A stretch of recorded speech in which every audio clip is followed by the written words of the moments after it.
I realize something big.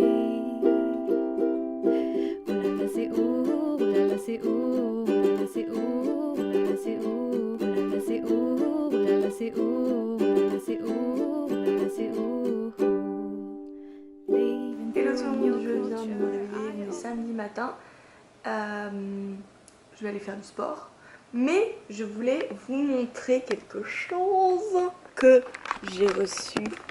Je vous mets où? Je vous mets là. Je voulais vous montrer quelque chose que j'ai reçu hier. Tada! Une machine à crêpes! Oui.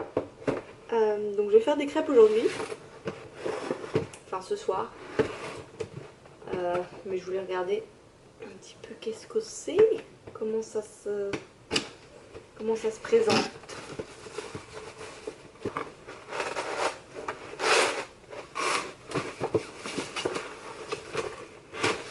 Donc c'est la Cucina Pro Cook to Inspire Crepe Maker.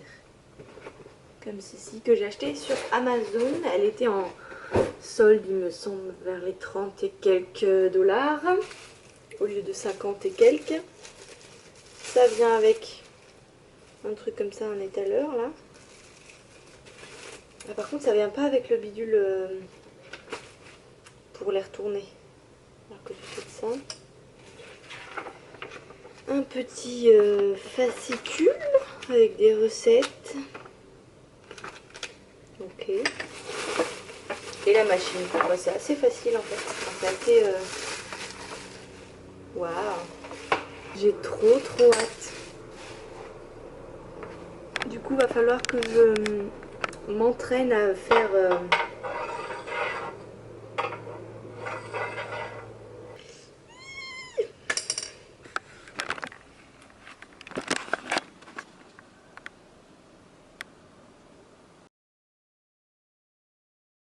Première crêpe, attention, je sais pas si je vais y arriver. J'ai peur un peu. Hein. Je sais pas combien il en faut. I don't know how much do I need to put. It's your first one, so it's okay. Just do what you want.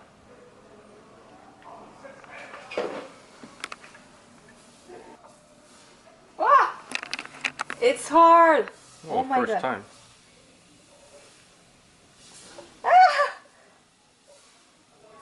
No, It's no hard. butter, anything you don't need? Oh my god, that was hard. Je l'ai foutu un petit peu partout.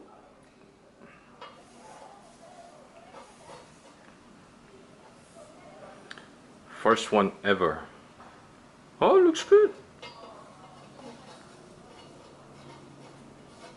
Yeah, yeah. Oh la la.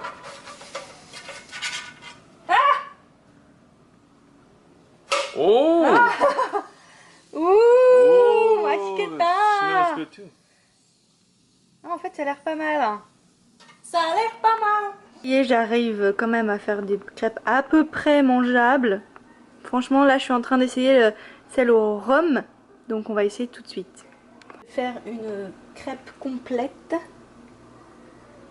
pour mon cher ami. Mon cher ami. Essaye to do like this.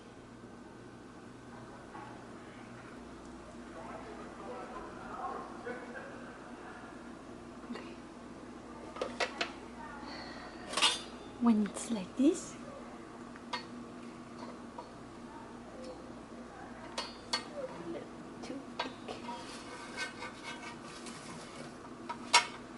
Schlack!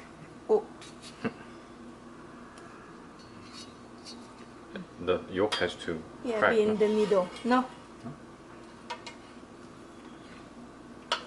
It has to be in the middle. Wole. Baby, oh, why did you be in the middle?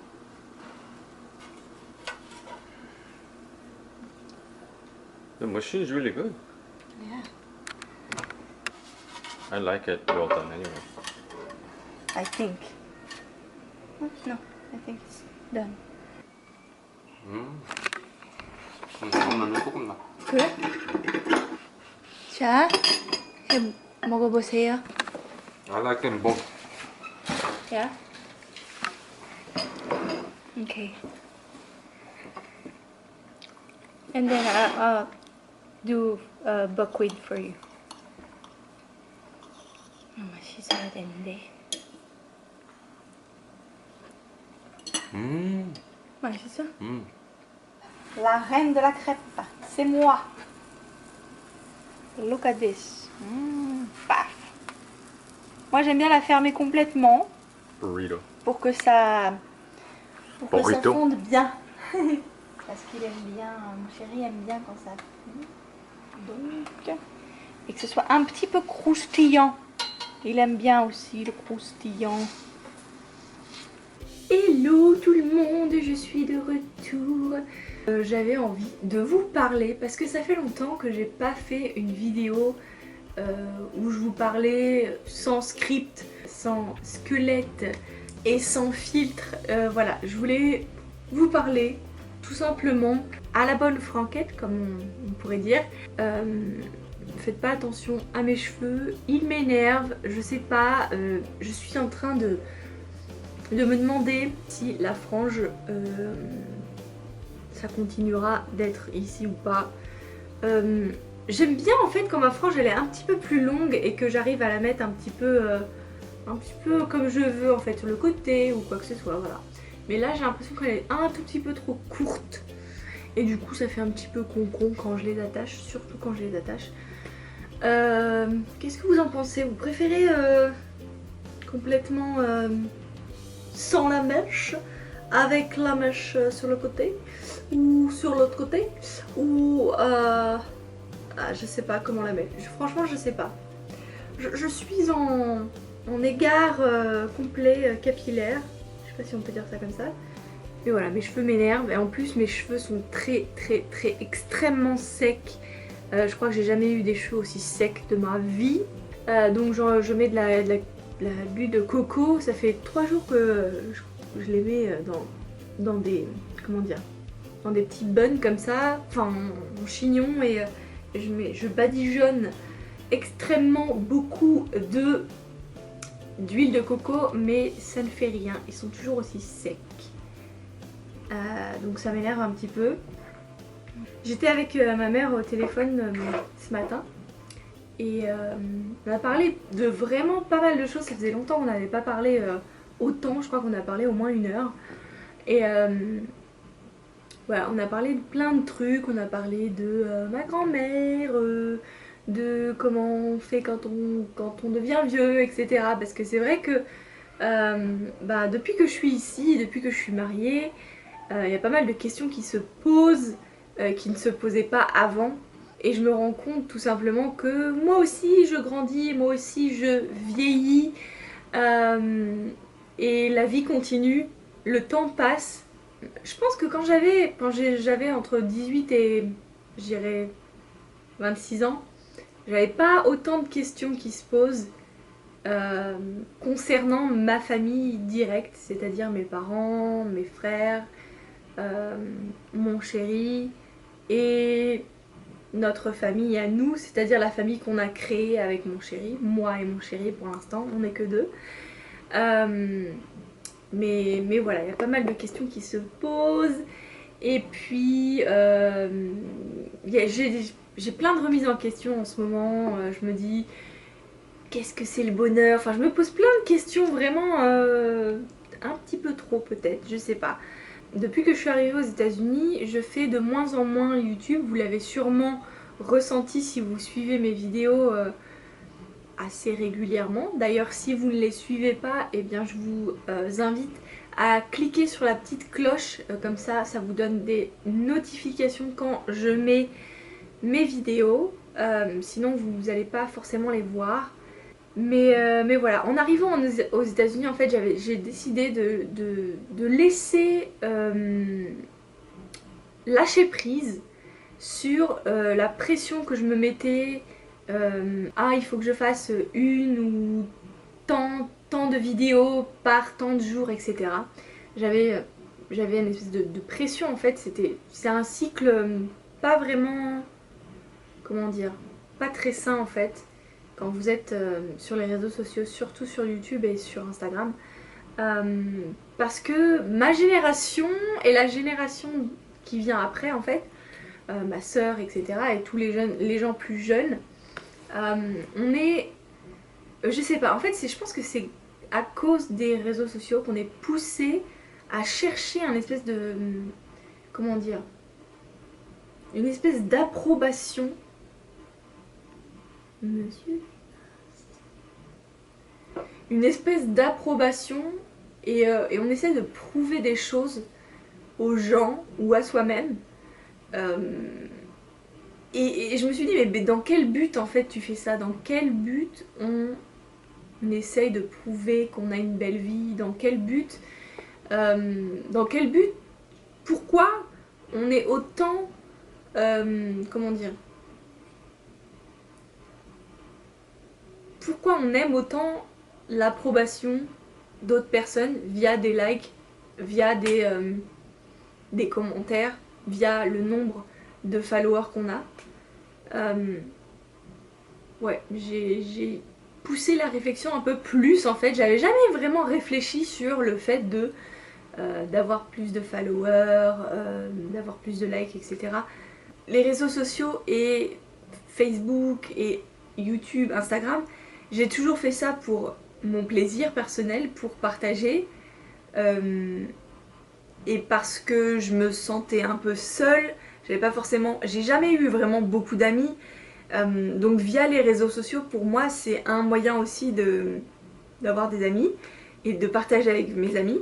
Mais je me suis rendu compte que en mettant la pression comme ça, en me disant qu'il faut que je fasse une vidéo par jour ou quoi que ce soit, et en me mettant la pression et en me mettant des objectifs de followers, et ben soit j'allais j'allais vers soit l'échec, c'est-à-dire j'arrive pas à avoir plus de followers, donc c'est un échec, donc je me sens mal, donc voilà. Soit je rentrais dans une machine qui est toujours plus, et que faire pour avoir plus de followers, etc. Et en réfléchissant sur ça, j'ai vu pas mal, je me suis rendu compte qu'en fait il y avait pas mal de youtubeurs français ou américains que je suis, qui sont devenus, qui ont changé, mais c'est pas le changement qui me gêne, qui sont vraiment devenus obsédés par le chiffre, et même s'ils le disent pas, ça se voit.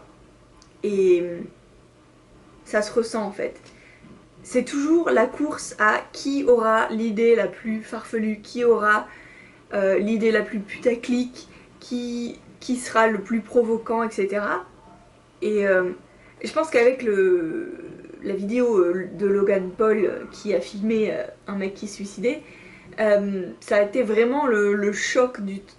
C'était la petite cerise sur le gâteau quoi. Et je pense que c'est grâce à ça un petit peu que j'ai commencé à réfléchir sur internet, les réseaux sociaux, etc., YouTube, et cette volonté de vouloir non seulement de vouloir quand on partage notre contenu, de vouloir un peu cette approbation d'autrui, n'est-ce pas, d'autres personnes, et via les pouces, via les likes, via plein de trucs en fait. Et je me suis dit mais en fait pourquoi une approbation? Pourquoi t'as besoin de sentir que les gens t'aiment ou te trouvent belle ou beau ou intelligent ou intelligente ou etc. etc. Pourquoi on a besoin d'avoir cette... Pourquoi on a besoin de ça en fait? Et c'est vrai que plus je réfléchis, plus je me dis mais en fait on n'a pas besoin de l'approbation des gens. Et c'est pour ça peut-être que je fais de moins en moins de vidéos parce que je suis tellement, comment dire, satisfaite de ma vie et tellement heureuse que j'ai plus besoin de cette approbation. Et ce qui veut dire que j'avais besoin aussi d'approbation quand j'étais en Corée, etc. J'avais besoin que les gens me disent « Ouah, t'as de la chance, ouah, t'es belle, ouah, t'es ceci, t'es cela ». J'avais besoin de ça.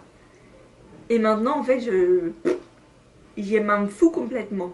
Les réseaux sociaux font que on a l'impression que la vie, c'est un peu une compétition. Alors que pas du tout. C'est pas du tout une compétition. Et la notion de succès, c'est complètement différent. Enfin, les gens sont différents. Et le succès ne se mesure pas en followers. Enfin, je pense.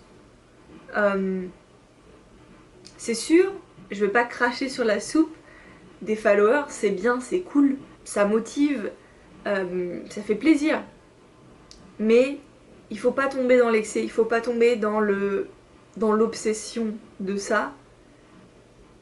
Et il faut rester vraiment... j'avais vu une vidéo, je crois que c'est la dernière vidéo de Michelle Phan, qui m'a vraiment fait réfléchir aussi. Ça fait 2-3 mois qu'elle avait mis ça.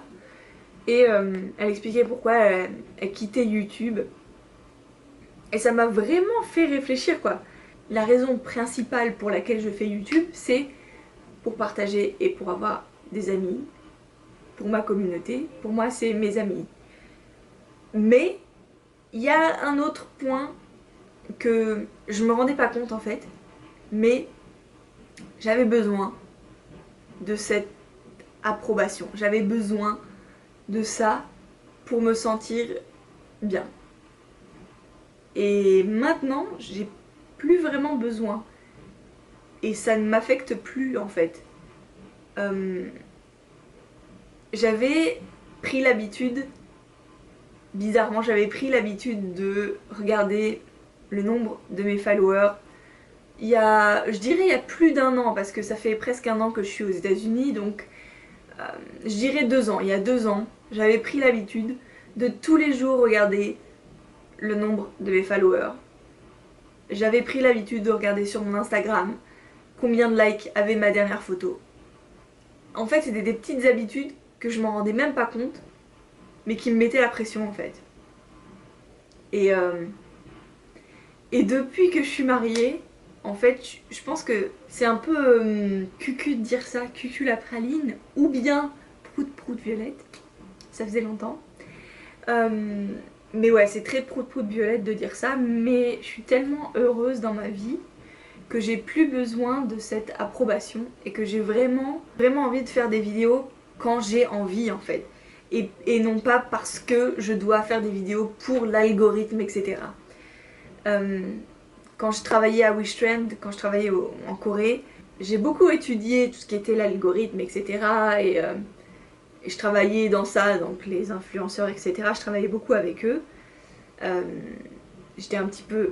En fait, j'étais community manager.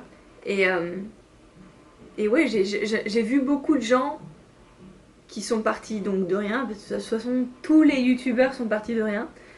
Et il y en a qui réussissent, il y en a qui réussissent pas. Là aussi est la question qui a réussi et qui n'a pas réussi entre guillemets, parce que qu'est-ce que c'est la réussite? Et bah ça dépend de tout le monde en fait. Moi personnellement je pense que j'ai réussi, mais c'est vrai que si tu regardes juste YouTube et peut-être que les chiffres pour toi 50 et quelques 56 000 abonnés c'est pas assez pour dire que j'ai réussi. Et je comprends tout à fait, c'est différent les uns des autres, mais voilà. À cause de Instagram et YouTube et des réseaux sociaux, il y a cette pression de il faut toujours être le meilleur, il faut toujours être la plus belle, celle qui a plus de likes, celle qui a plus de followers, etc. Enfin, il y a des gens qui achètent des followers, il y a des gens qui achètent des likes. En fait, ça blow my mind. C'est impossible. Enfin, pour moi, c'est... What? Acheter des followers, oui. Et j'ai vu pas mal d'ailleurs de vidéos sur les faux influenceurs d'ailleurs. Ça m'a fait bien rigoler parce que je trouve que c'est triste en fait. Je trouve que c'est super triste d'acheter des followers. C'est le truc le plus triste qu'on peut faire. Mais ouais, c'est dingue. Ma lessive est prête. C'est dingue, pour moi c'est dingue d'être en arrivée là, si tu veux. C'est ouf les gens, c'est ouf. Donc voilà, j'avais envie juste de sortir tout ce que j'avais dans mon cœur et dans ma petite tête. Il y a plein d'autres trucs que je voulais vous dire, mais là ça fait 20 minutes que je parle, donc je vais peut-être arrêter et puis sûrement que je vais couper cette vidéo. Donc voilà, mais j'avais envie de vous parler à cœur ouvert de ma réflexion sur la vie, le bonheur, etc. etc. Et je dirais en conclusion, je dirais que la vie n'est pas une compétition et que le seul juge qui peut juger comment est votre vie, c'est vous-même.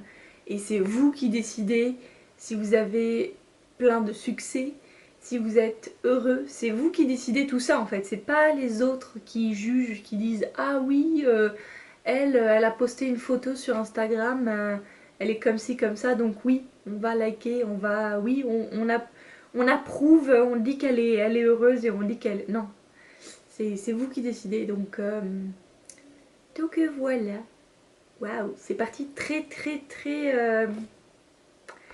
loin. Mais dites-moi ce que vous en pensez, vous. Je pense que je grandis, et je pense que tout le monde grandit de toute façon, et tout le monde a une réflexion, après plus ou moins approfondie, mais je pense que tout le monde a une réflexion, et je pense que vous aussi, vous avez des réflexions.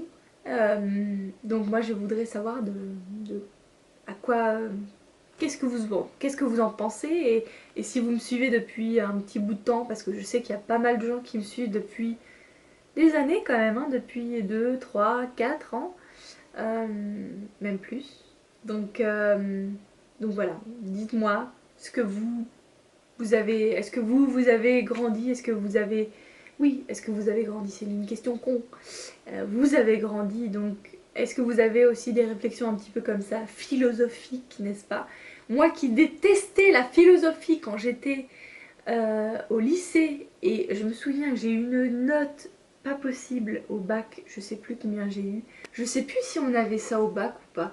Enfin bref, si j'avais eu une note, elle était catastrophique en tout cas. Je crois que j'ai même pas eu la moyenne, donc voilà.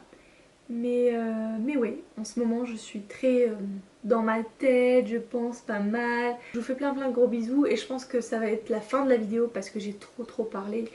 Et au début de cette vidéo, ça va être un petit vlog rapide sur les crêpes que j'ai faites hier. Elles étaient excellentes. J'ai fait 3 sortes de crêpes. J'ai fait une sorte sucrée normale, avec des œufs, de la farine, du lait. J'ai fait la même version mais avec du rhum à l'intérieur, et j'ai fait des crêpes au sarrasin. Donc j'ai fait 3 pâtes différentes, et j'ai fait des crêpes comme ça. J'en ai fait des sucrées et des salées. Sucré, j'ai fait banane Nutella avec une petite glace dessus, et salé, j'ai fait une complète avec du jambon, un œuf et du gruyère. J'ai trouvé que les salés étaient un petit peu sèches à l'intérieur, donc j'ai envie de chercher, voir si je peux faire une petite sauce, soit au beurre, soit à la crème, je sais pas encore.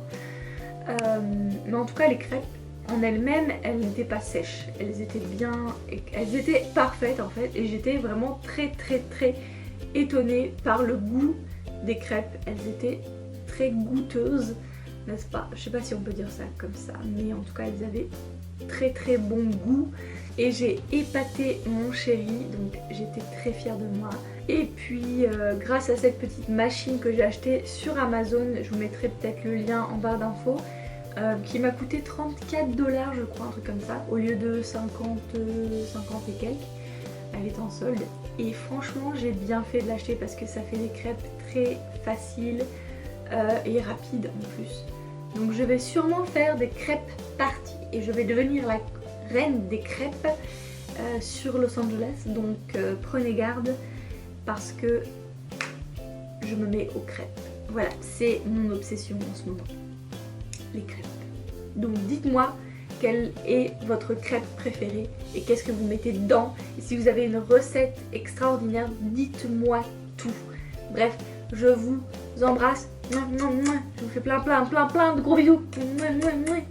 Et je vous dis à très bientôt dans une nouvelle vidéo. Je sais pas pourquoi je fais ça comme ça avec ma main, mais c'est rigolo.